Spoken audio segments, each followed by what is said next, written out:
Sup, I'm D-Rock with Zelda Theory, and today I'm going to be going over some things you can do post-game in The Legend of Zelda Skyward Sword HD.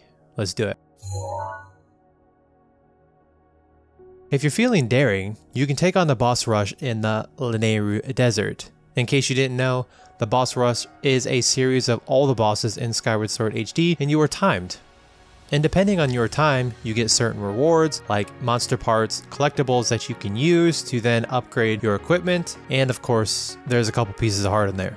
One of the most important things you can get here, in my opinion, is the HYLIAN shield. The HYLIAN shield in Skyward Sword is indestructible. I'm sure you've noticed throughout your adventure that every shield you've used up until this one has taken damage every time you block an enemy's attack, right?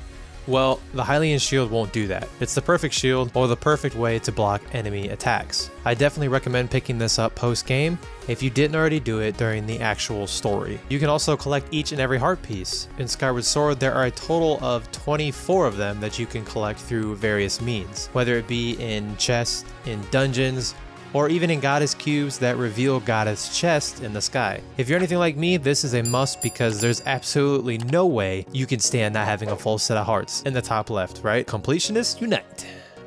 This one is a bit of a grind, but if you are an extreme completionist, you can go through the various provinces in Skyward Sword HD and collect each and every monster part in the game. Yes. Sounds tedious, right? I mean, it can't be worse than collecting the Korok seeds in Breath of the Wild, so no worries, it's not that bad. There's nothing better than having more than you could ever need, right? You can actually collect every single gratitude crystal as well. This is something I would recommend you do during your playthrough of the game because the goodies you receive will help you tremendously on your adventure. Things like wallet upgrades and pieces of heart, for example, that will add to your total life as a whole. If you decide not to, just do it post-game. Here's another more tedious one. Upgrade all of your equipment. In Skyward Sword, you can upgrade your bow, your slingshot, the beetle, as well as most of your shields to a better version of said item. An example here is upgrading your basic wooden shield to the bandit shield, which provides way better durability for the countless amount of enemies you will encounter. If you were following my other tip of maxing out your collectibles, this will be a lot easier on you. My advice? Don't run from enemy encounters. Fight every enemy you see and make sure you have a certain item in your adventure pouch to allow for more monster drops.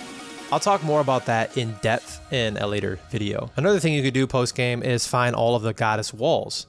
This might be considered an Easter egg for some, but there are certain places in Skyward Sword HD where you will find blessed butterflies just lingering around a wall. Once you obtain your harp, you can play the harp in areas where the butterflies are at, which will reveal either a Sheikah statue or a goddess wall, which you can draw shapes of any item you may need, whether it be rupees, arrows, bombs, whatever. There's a limit to how many items you can get though. I know, lame, right? Try it out, man. Find all of the goddess cubes and the goddess chests. There's a total of 27. This is another thing that I would recommend you do during your playthrough because of all the goodies that they provide, but this is definitely something you can add to the completionist checklist if you're looking to 100% the game. Be on the lookout for a compilation guide on the locations of all the goddess cubes in the future on my channel. Snag all of the bottles in the game. Bottles have their use, right? I mean, not like an Ocarina of Time, drop a comment below if you know what I'm referring to, but bottles can be used to carry things like potions for your hearts, your shield, and even a potion to protect you from taking damage for a certain period of time. You can also use bottles to snag fairies so that when you die, they will come to your aid. Collect all the medallions. In Skyward Sword, you can buy these medallions from Beetle, or you can find them in the goddess chest in the sky that are revealed by the goddess cubes on the surface. The life medallion, which increases your life by 1 heart container. The treasure medallion, which increases your chances of monsters dropping monster parts. The bug medallion, which shows the location of certain bugs on your map. The cursed medallion, which allows you to find more rupees and treasure at the cost of not being able to use your items in your adventure pouch. The rupee medallion, which allows you to find more rupees. And the potion medallion, which increases the effect of the specific potion you use.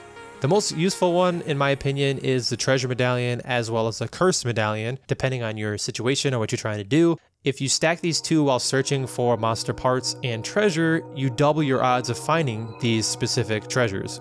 Cool, right? Keep in mind these medallions have to be equipped and in your adventure pouch in order for these to have any effect. If I missed anything in this video, let me know in the comments below. If you're new, subscribe, turn on all notifications, and click on the screen here for more Zelda content. I'll catch you over there.